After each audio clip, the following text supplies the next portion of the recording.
Greetings. So, David said a free lunch. Milton Friedman said there's no such thing as a free lunch. Now, in coming here over the years, I've learned that we say things in America sometimes that don't translate well. So I don't want to be presumptuous and assume a free lunch translates well. What he meant was that if something is too good to be true, it is probably not the case. Now, David was nervous because he thought everyone was going to get a free lunch if I put this up here, but that's also not the case. But I also don't want to be presumptuous. I don't know if you guys know who Milton Friedman is. Milton Friedman won the Nobel Prize in Economics.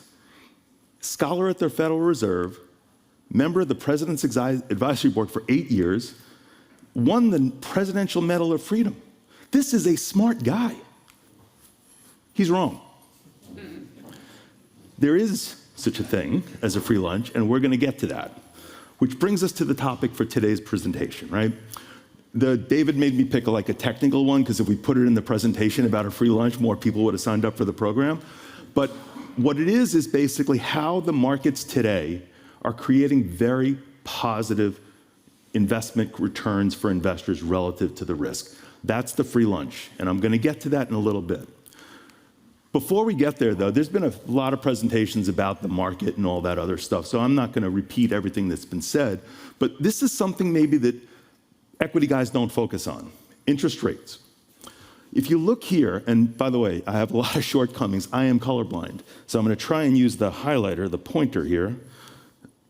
There we go.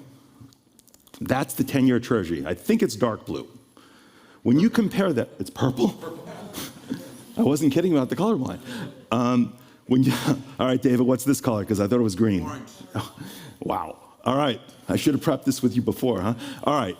Look at multifamily cap rates compared to the 10-year Treasury. And look what happened in the two circles, here and here.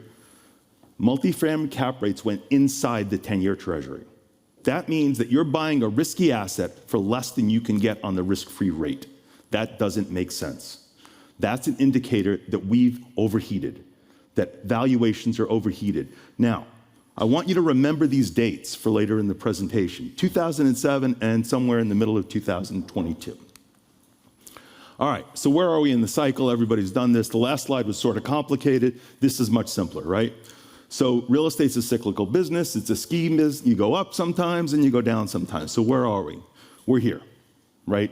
We're clearly on the downward part of the ski slope. And I'm not an expert skier, but skiing downhill is more fun, but not in this case. This is not good. What I don't know is, I don't know how deep the hill is, and I don't know how long it's going to last. But I do know that right now we're in the price discovery phase, and we're